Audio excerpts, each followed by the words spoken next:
E o tema é o custo de estar com Deus. O custo de estar com Deus. Quanto você pagaria para estar com Deus? Ah, Paulo Henrique, mas não precisa pagar, porque já foi pago o preço lá na cruz. Beleza, mas se você tivesse dinheiro, quanto você estaria disposto para pagar para estar com Jesus? Eu tenho certeza que muita gente, eu daria milhões, eu daria tudo para estar com Deus.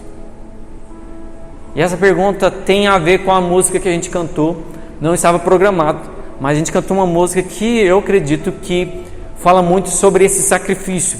Nós entendemos teologicamente que não tem nada que a gente faça para atrair a presença de Deus. Deus já fez tudo. Ele não precisa fazer nada, porque é graça de Deus. Mas existe um princípio que a gente não pode quebrar. Algumas pessoas olham para o Antigo Testamento e falam assim, não, apaga tudo. Então você está equivocado. Os princípios do Antigo Testamento continuam. Algumas pessoas acham que existe o Deus mau lá no Antigo Testamento. Nossa, Deus manda matar. E aí vem o Deus bonzinho, Jesus. Gente, nada disso. Deus não muda. A palavra Deus não muda. O que mudou foram os rituais. Mas os princípios são os mesmos. Tudo que você lê no Antigo Testamento continua no Novo Testamento, mas com uma roupagem diferente. A interpretação diferente. Jesus vai traduzir o que o povo não estava entendendo através do Evangelho. Então, para você colocar na sua cabeça, não se deleta o Antigo Testamento. Aprende-se com os princípios lá atrás. Depois leia Hebreus capítulo 7, 8, 9 e 10. Esses 4 capítulos vão explicar para a gente o Antigo Testamento na visão cristã. Então, só para a gente quebrar alguns ritos que a gente tem. Então, existe sim, se a gente fazer algumas coisas ao benefício. Então, eu queria ler com você 2 Samuel capítulo 6, nós vamos estudar hoje todo o capítulo 6. Hoje a gente vai ter um estudo aqui, um estudo do capítulo 6 de 2 Samuel, e nós vamos ver uma fase boa de quem aí? Do nosso amiguinho Davi. Faz tempo que eu não falo dele, né? Então, voltando, vamos aprender um pouquinho mais com Davi. 2 Samuel capítulo 6, nós vamos ler, e eu peço para você não fechar a sua Bíblia para a gente poder ler esse personagem, que às vezes quando a gente fala personagem parece que é personagem fictício, né? Esse homem que morreu e que deixa um legado para a gente tão maravilhoso, ele vai nos ensinar nessa noite. Capítulo 6, versículo 1 diz o seguinte: tornou a Davi a juntar todos os escolhidos de Israel em número de 30.000. Levantou-se e partiu com todo o povo que está com ele, de Balaim de Judá, para fazer subir de lá a arca de Deus, a qual, chamada pelo nome de Jeová do Senhor dos Exércitos, que assenta sobre os querubins. Puseram a arca de Deus sobre um carro novo, levaram da casa de Abinadab, que estava sobre o outeiro. Uzá e Aiô, filhos de Abinadab, guiavam o carro novo. Levaram a arca de Deus da casa de Abinadab, que estava sobre o outeiro, e Aiô ia adiante da arca. Davi e toda a casa de Israel dançavam diante de Jeová com todas as suas forças e com cânticos ao som de harpas, saltérios, tambores, pandeiros e símbolos. Até aí. Responda com sinceridade no seu coração, mas responda mesmo. É bom quando a gente está sentado, às vezes o pregador faz a pergunta e eu sei e eu não respondo. Mas responda, você ama a presença de Deus? Todo mundo vai falar, eu amo a presença de Deus. Mas você realmente ama a presença de Deus ao ponto de você falar assim, não tem dinheiro, não tem prazer sexual, não tem reconhecimento, não tem aplauso, não tem nada que substitua a presença de Deus na sua vida? Será que você sente isso? Eu sei de uma coisa, Deus está em todos os lugares do universo, mas Deus não se revela em todos os lugares. Os olhos do Senhor estão em todos os lugares, mas Deus não se revela em todos os lugares. Deus está agora no inferno, olhando, observando, mas Ele não faz nada lá. Deus pode estar numa galáxia que a gente não sabe nem o nome, Deus está lá, mas Deus não está revelando lá. A gente precisa aprender que é tão maravilhoso quando Deus se faz presente e se revela. Quando Deus faz questão de entrar em cena, gente, isso é maravilhoso. Quando Deus fala assim, agora é a minha vez, como um herói que entra para resolver, isso é maravilhoso. Quando a gente olha na Bíblia, Deus olhando para a terra e fala assim, agora eu vou fazer um milagre que esse povo vai duvidar de mim. Eu vou abrir um mar vermelho. Deus entrou em cena. Quando uma viúva está passando fome e o profeta ora, Deus entra em cena e faz o milagre. O azeite brotado ali, a farinha que não tinha nada, a surgir do nada. Quando Deus entra em cena, fala assim, esses 3 que estão aí na fornalha, eu não aguento não, eu vou entrar em cena agora, eu vou entrar dentro com eles na fornalha. Gente, é maravilhoso quando Deus entra em cena. Quando Jesus, o Deus encarnado, entra em cena, ouvindo a barriguinha de mais de 10 mil pessoas com fome. Agora eu vou entrar em cena. Agora eu vou fazer um negócio aqui. E começa a multiplicar os pães. Quando Jesus olha para a viúva de Naim, Jesus, no meio de um velório, ele para o cortejo e fala assim, pronto, acabou. Toca no morto e fala assim, levanta, vamos conversar, jovem. Quando Deus entra em cena é maravilhoso. Quando Deus se revela, quando Deus age, tudo se transforma. E nós servimos um Deus vivo, gente. Um Deus que se revela. Mas o problema é a religiosidade. A religiosidade é a religião que matou Jesus. Quem matou Jesus no plano natural? A religião. Era a vontade de Deus. Deus queria isso. Deus Pai desejava isso. Deus Pai colocou em prática o plano dele. Mas a religião matou Jesus. E a religião continua a matar a Jesus nos nossos corações, gente. Porque a religião ela é ritualística. São rituais que a gente vai fazendo. E olhando para nós, porque quando a gente fala em religião, a gente pensa lá no povo islâmico, a gente pensa nos católicos, a gente pensa em todas as religiões, mas não a nossa, não a que a gente está aqui dentro da igreja evangélica. Já sei, vai iniciar o culto com oração, vai cantar 4 cânticos, os 2 primeiro animados, os 2 mais de boa. Depois vai vir uma pessoa falar da oferta. Terminou a oferta, uma pessoa vai cantar a música, a gente vai lá, deposita a oferta. Aí vai vir um pregador, vai cantar, vai pregar, vai fazer uma oração no final, mais empolgante. Terminou, vai dar os avisos e nós vamos terminar. Esse é o cronograma. E em algumas igrejas evangélicas tem, você vai levantar nesse horário, você segue lá certinho, bate palma. São rituais. E esse é o problema, porque a religiosidade vai entrando no nosso coração. As práticas, vamos fazer. Então, a religião mata. E por que a religião mata? Porque ela vai trazendo rituais mecânicos. E a religião tem promessas de vitórias. E aquilo que era o principal se torna apenas o alvo, o caminho para chegar no objetivo. Você sabia que tem algumas pessoas que fazem de Deus o seu ídolo? Que negócio doido é esse, Paulinho? O que é o ídolo? E o ídolo serve para você alcançar o seu objetivo. Deus pode resolver o meu problema? Então eu quero esse Deus, porque Ele resolve o meu problema. Então Deus se torna o ídolo dele. Ele não tem nenhum relacionamento com Deus. Ele recebeu a bênção dele, acabou, porque ele alcançou o objetivo dele. Torna Deus o seu ídolo. Mas Davi, a gente lendo aqui essa história, a gente vai ver que Davi está na melhor fase da vida dele. Davi se tornou rei, o povo está aclamando, por favor Davi, governa a gente. Davi está na melhor fase, guerreando, venceu o maior inimigo de Israel da época, os filisteus. E Davi solta essa: vamos buscar a arca de Deus. A arca que tinha sido esquecida por Saul há muitos anos, gente, mais de 40 anos, Saul como rei, ele não fez nenhuma menção da arca, porque Saul não importava com Deus, Saul queria o trono, Saul não se importava, e Deus? Você não vai ver nenhuma reforma espiritual na vida e no reinado de Saul, porque Saul não estava preocupado. Todas as vezes que Saul tinha um relacionamento com Deus, era: o que eu tenho que fazer para eu conquistar? Tem o profeta Samuel, o profeta de Deus. faz um sacrifício aqui, pergunta para Deus o que eu tenho que fazer para eu conquistar. Gente, esse é o pensamento de muitos. Estão utilizando Deus para chegar nos seus objetivos. Mas Davi está lá no topo, rei, conquistando, carisma do povo celebrando, e Davi fala assim: eu quero a arca. A arca que representava o quê? A presença de Deus. Nós lemos aqui, o próprio texto vai dizer que a arca era conhecida como o Senhor dos Exércitos, era o próprio Deus para Israel. Essa arca foi perdida porque Israel abandonou Deus.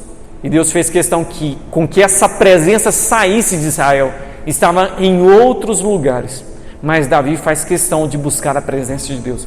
Gente, é uma coisa que a gente precisa no nosso tempo, é da presença de Deus. Eu não estou falando de você sentir um arrepio, não estou falando de você falar assim: nossa, que culto abençoado. É você carregar a presença de Deus na sua vida. É isso que nós precisamos. Então Davi tem uma ótima ideia: vamos trazer, põe num carro novo, põe a galerinha lá, assim: eu quero que vocês levem a arca lá para Jerusalém, e começa a louvar e a dançar. Mas aí nós vamos encontrar problemas que têm tudo a ver com a nossa geração. Vamos acompanhar? Versículo 5 aí. Quando Círios... Passou aqui.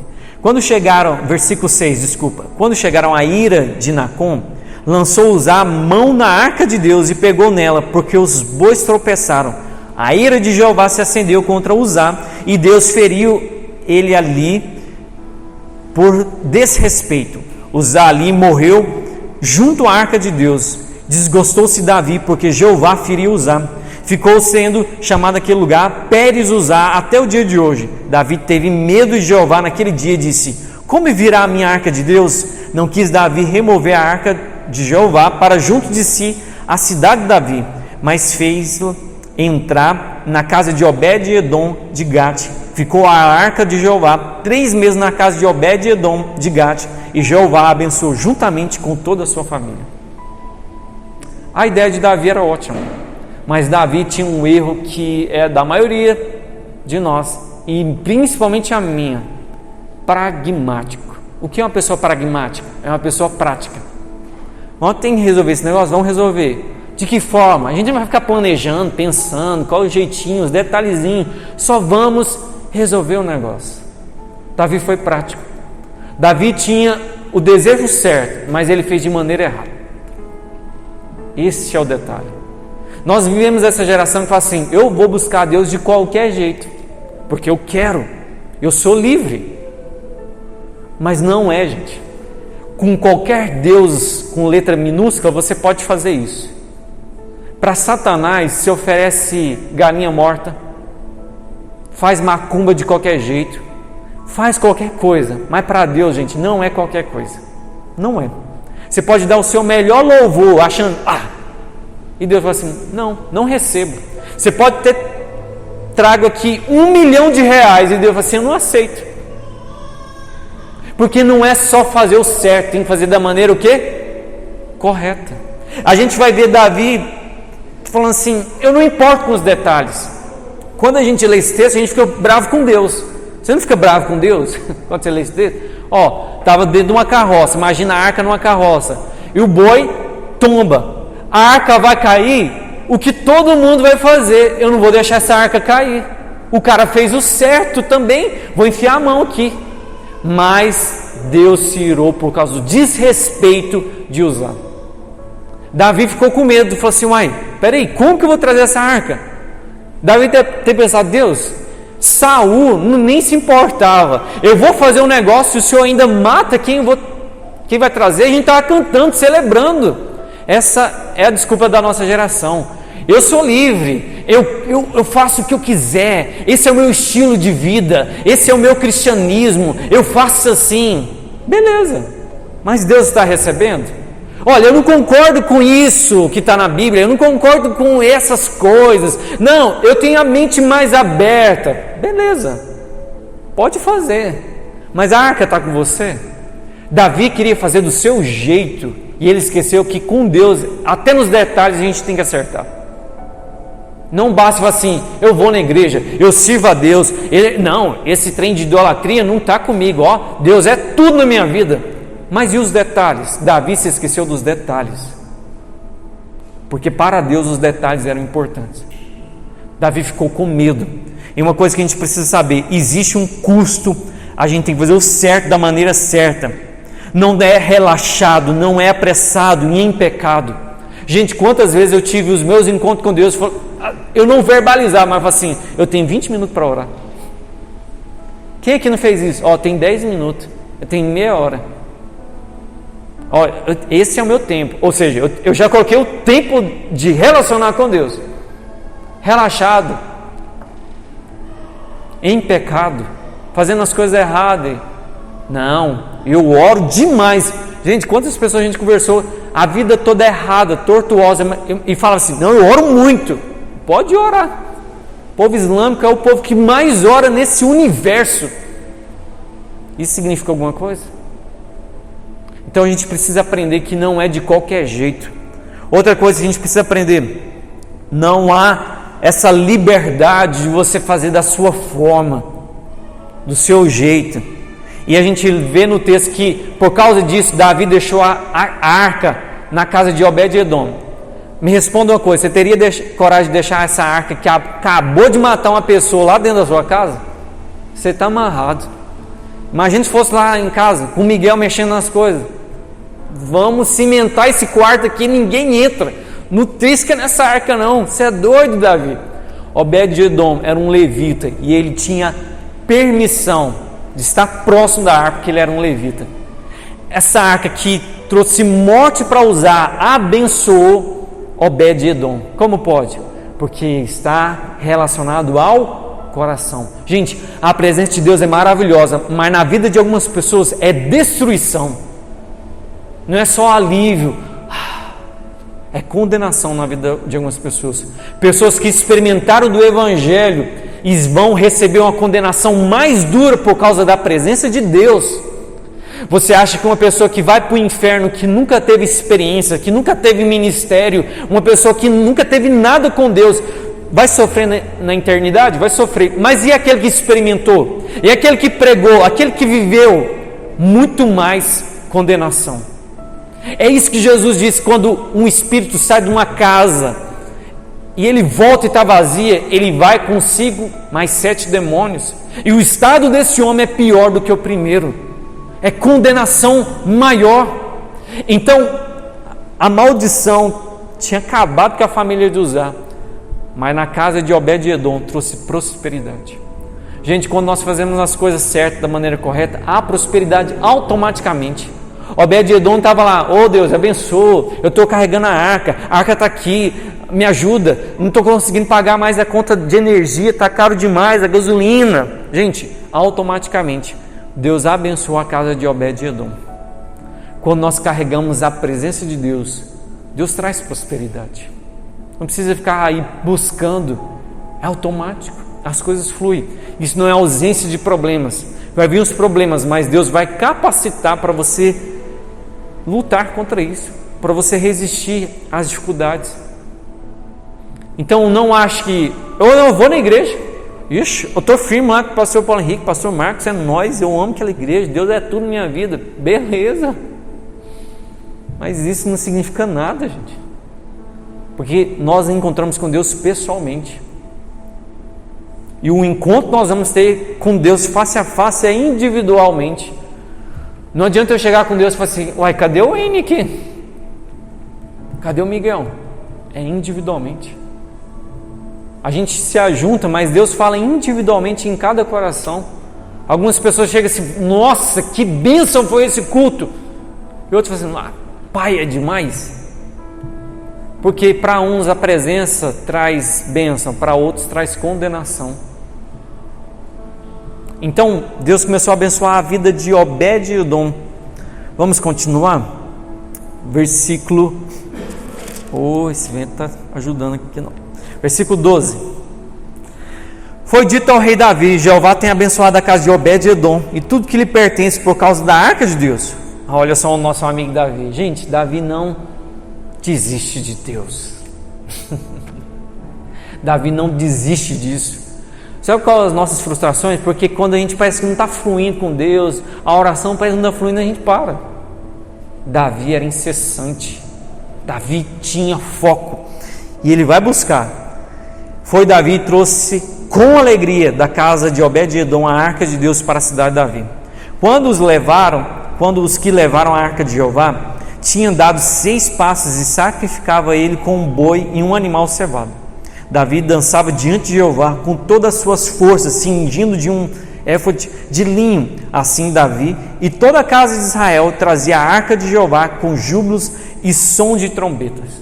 Agora Davi entendeu, não é colocar em qualquer carro, não é qualquer um, né? O menino, me ajuda aqui, não. Davi entendeu que eram os levitas que tinham que carregar. Deus havia falado lá para Moisés, não é qualquer um que carrega a arca. Moisés tem que colocar dentro de uma argola um pau que vai atravessar e segurar, e você vai pôr no ombro dos levitas, não é nem para pegar, é da maneira certa. Aí Davi falou, é esses detalhes, é santidade a Deus, não é de qualquer maneira, não é de qualquer maneira. E como que Davi fazia? 5 coisas que a gente precisa aprender. Primeira coisa, leva tempo. Por isso que eu perguntei, o custo de estar na presença de Deus leva tempo. A cada 6 passos se sacrificava. Gente, imagina você atravessar uma cidade dando 6 passos e parando. Gente, eu ia ficar louco. Bota no caminhão, vamos embora, lá nós canta. Mas essa é a diferença do Paulo Henrique e do Davi, porque a cada 6 passos eles paravam e sacrificavam. Gente, 6 passos ia demorar uma eternidade. Um canta, aí o outro, aí demora. Sempre tem o cara que canta, que quer ficar cantando o tempo todinho. Vai, meu filho, anda logo, termina de cantar. 6 passos, porque isso leva tempo.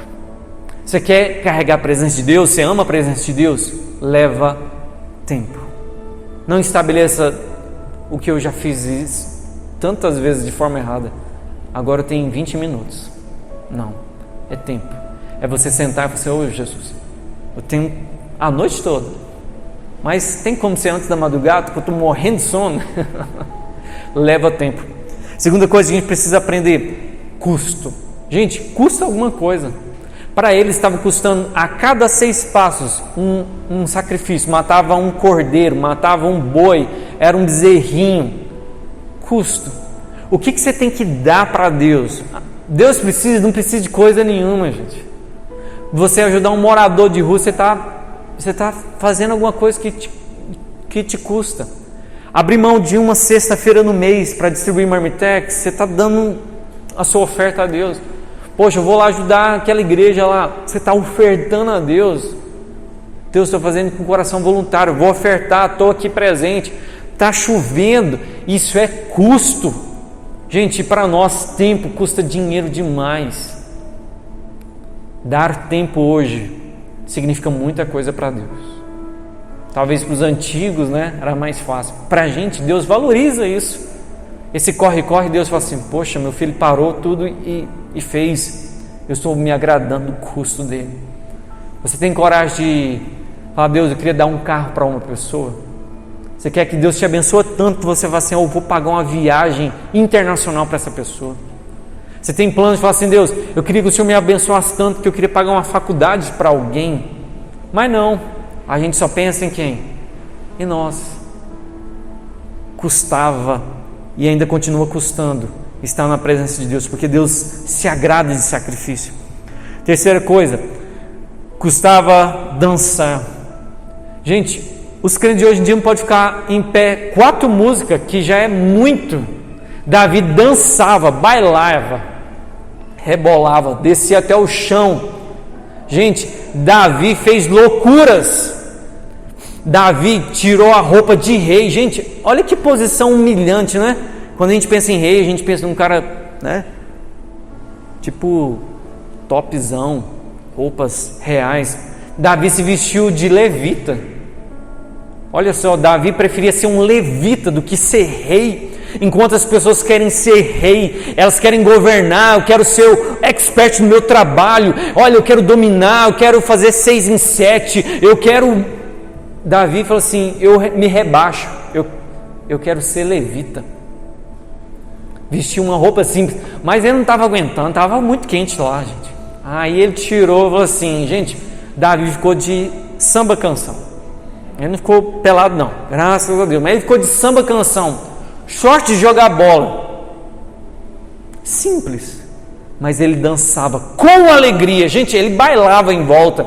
Na tradição judaica vai falar que as pessoas ficaram tão admiradas que um dos próximos levitas, que ficou muito famoso, ele era criança e ele entrou e começou a dançar junto com Davi. Os guardas reais foram para matar porque ninguém podia chegar perto do rei, e ele falou, não, aqui não, deixa esse menino dançar comigo. Tamanha a alegria, essa arca voltando de volta para Jerusalém. Gente, imagina os velhinhos lá, que há muitos anos não vinham a arca simbolizava o favor de Deus, o povo chorando, se alegrando, né? Muita alegria. Gente, como é bom quando a gente vê uma pessoa cheia de Deus, não é verdade? Você fala assim, cara, essa pessoa está cheia de Deus, isso é bom demais. Muito mais do que uma pessoa que pode nos ajudar em alguma coisa, é ver uma pessoa sendo contemplada por Deus. Continuando o texto, porque a gente sempre vai encontrar pessoas assim. Versículo 16. Ao entrar a arca de Jeová na cidade de Davi, Mical, filha de Saul, olhou de uma janela e viu o rei Davi saltando e dançando diante de Jeová, e no seu coração ela desprezou. Introduziram a arca de Jeová e puseram no seu lugar, no meio da tenda que Davi lhe armara. E assim Davi ofereceu holocaustos e ofertas pacíficas diante de Jeová. Tendo Davi acabado de ofertar holocaustos e ofertas pacíficas, abençoou todo o povo em nome do Senhor dos Exércitos. E toda multidão de Israel, tanto homens como mulheres, distribuiu cada um bolo de pão e um pedaço de carne, um cacho de passas. Assim se retirou todo o povo, cada um para a sua casa. Uma coisa que a gente vai aprender é que onde há a presença de Deus, há comunhão, gente. Há comunhão. O povo estava lá dançando, celebrando, um momento de alegria. O povo parou para comer. Como a gente precisa olhar para o momento de alimentar como um momento sagrado também. Um momento separado, de reunião, de comunhão. Lá em Atos capítulo 2, versículo 42, vai falar que o povo estava unidos, partiam pão, comia, se alimentavam. Um momento de comunhão.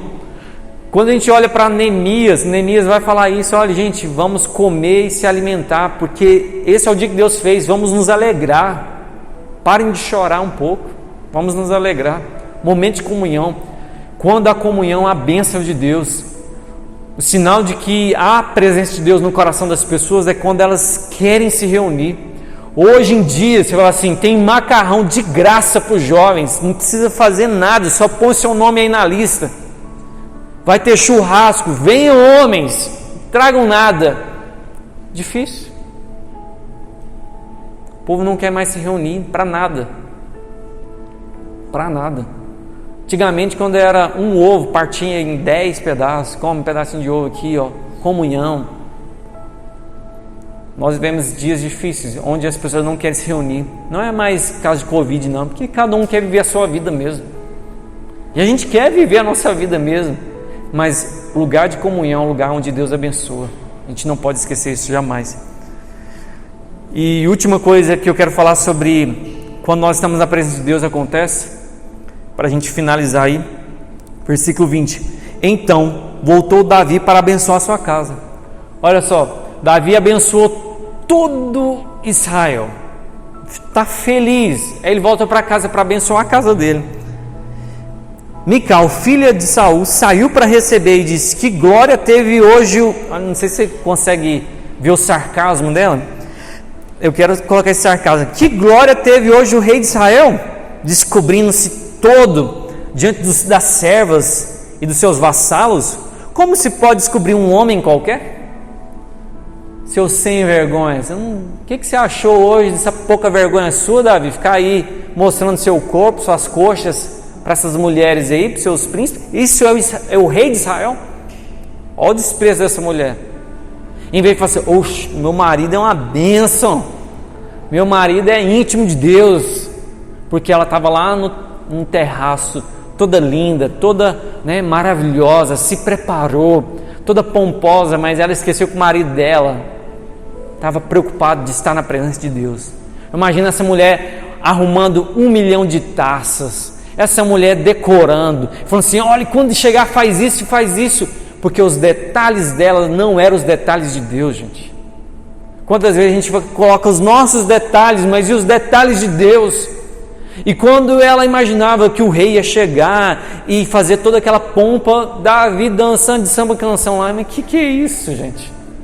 Mas que bagunça é essa? Esse não é meu marido, não. Ela estava com ciúme. Você conhece gente ciumenta de tudo, assim, tudo. Que não pode se mostrando aí, Davi. Não. Mas eu continuando a conversa. Davi, versículo 21. Davi respondeu a Mical. Esse é o problema. A gente sai de um culto abençoado, mas uma discussão pode acabar com tudo aquilo que Deus está fazendo numa nação, mas não fez na casa de Davi. Davi desceu um nível. Olha só o que Davi responde. Ele tinha razão, mas ele falou de forma errada. Davi respondeu a Mical, diante de Jeová, eu estava dançando, bendito seja Jeová, que me escolheu, preferindo-me a teu pai e toda a sua casa para os príncipes, como príncipe de Israel. Por isso dançarei diante de Jeová. Ainda mais isso, vou me humilhar aos seus olhos. Porém das servas que me falasse, serei na verdade honrado. Mical, filha de Saul, não teve filhos até a sua morte. Davi errou em falar não a verdade, porque era verdade, mas da forma que ele falou. O cara vem para abençoar a casa dele, e a mulher recebe já com discussão, com brigas, e a bênção não entrou na casa dele.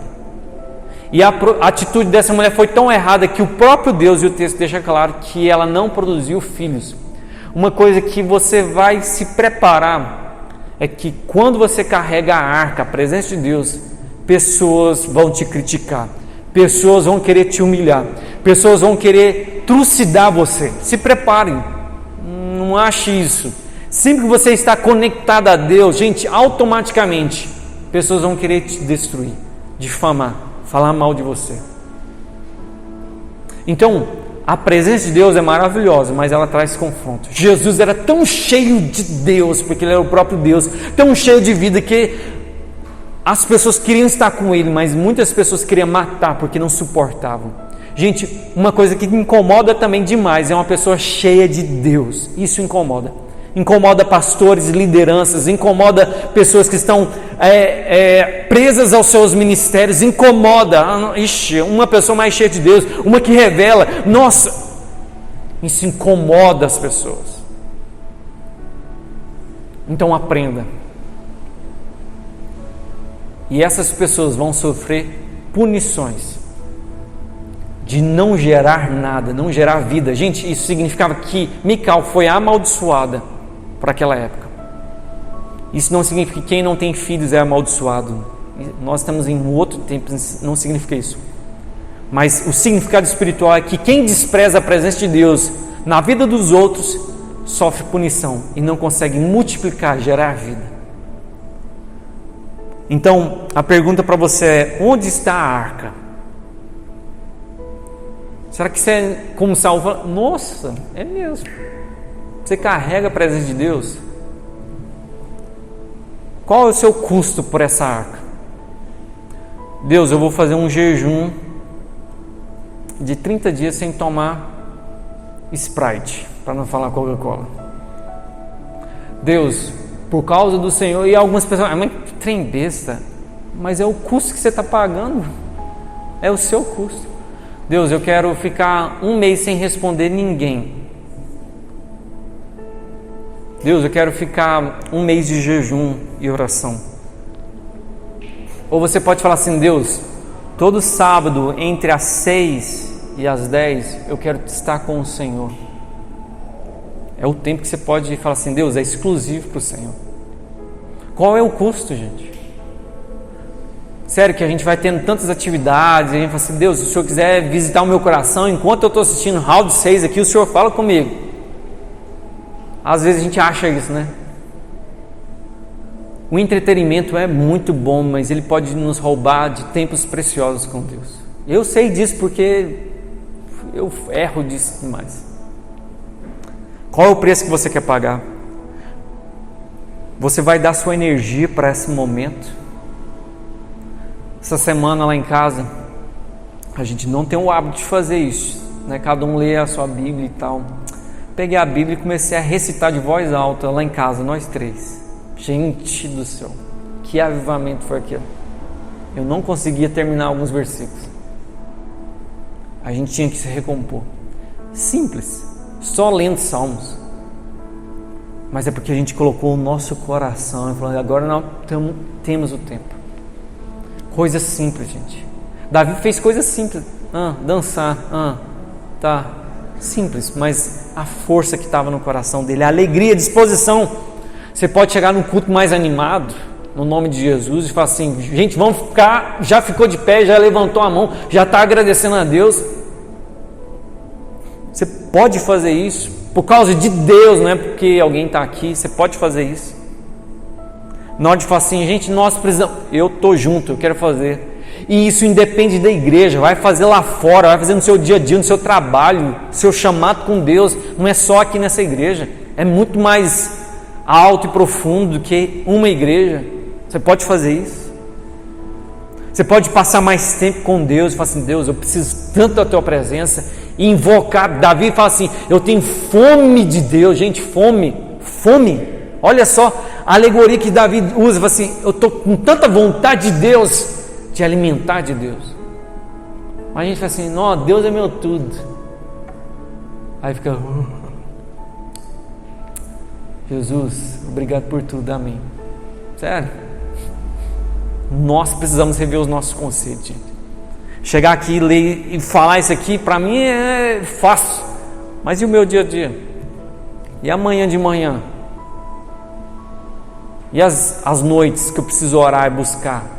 Não é porque eu tenho que pregar, não é porque eu tenho que parecer espiritual para vocês, nada disso, gente, nada disso. É porque eu quero estar na presença de Deus, mas o fato de querer não significa que as minhas ações vão se converter porque eu quero. Eu tenho que agir assim.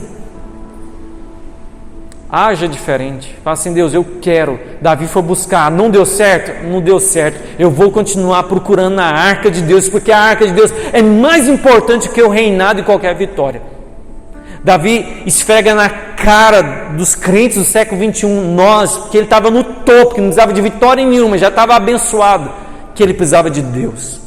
E nós, que estamos passando uma pandemia aí, e nós estamos com um problema financeiro seríssimo, nós que olhamos para o futuro e falamos assim, cara, não tem nada que ajude a política do Brasil a melhorar, nada.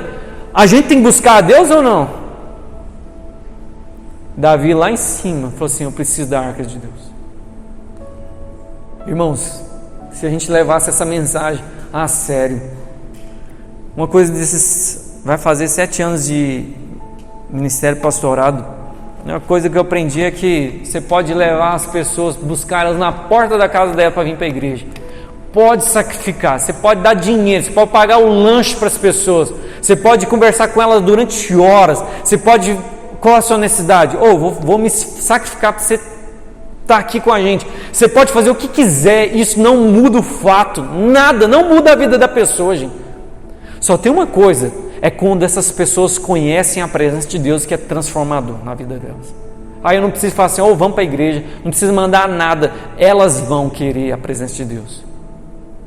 Gente, ação social, dar a vidas, dar dinheiro, gente, isso não muda ninguém, mas quando uma pessoa quer a presença de Deus, essa pessoa se torna imparável, insaciável por Deus, nada satisfaz ela. Termina um culto e fala assim, nossa, queria mais um pouquinho de Deus. Ajuda alguém e fala assim: ô Senhor, o que eu posso fazer mais? Ela está fazendo alguma coisa na igreja e fala assim: ô Jesus, eu quero ganhar as nações, porque essa pessoa está cheia de Deus. Cheia de Deus. Davi é esse cara imparável, porque ele queria a presença de Deus. Queria a presença de Deus. Nós precisamos da presença de Deus. Vamos colocar de pé, vamos orar.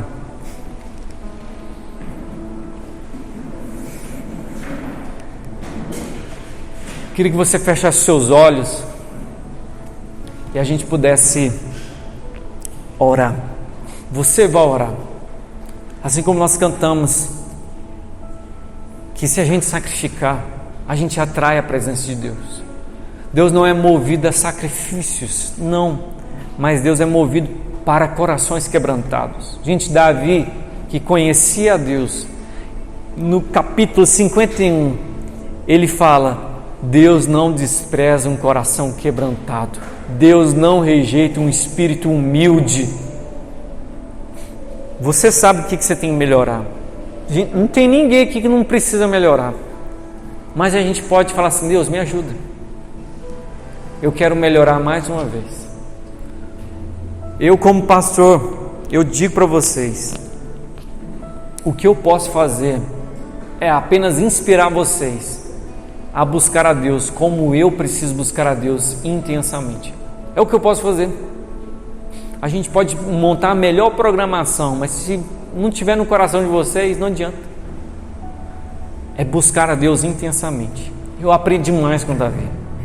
Eu aprendo demais de Davi. Enquanto nós estávamos cantando aqui, eu falo assim: Deus, imagina Davi, ministro de louvor da nossa igreja. O que ele ia estar fazendo? Imagina Davi como pregador dessa noite aqui, o que ele ia estar fazendo? Uma coisa eu sei, que Deus ia estar satisfeito com Davi. Vamos aprender com esse homem, tão falho como nós, a alcançar o coração de Deus.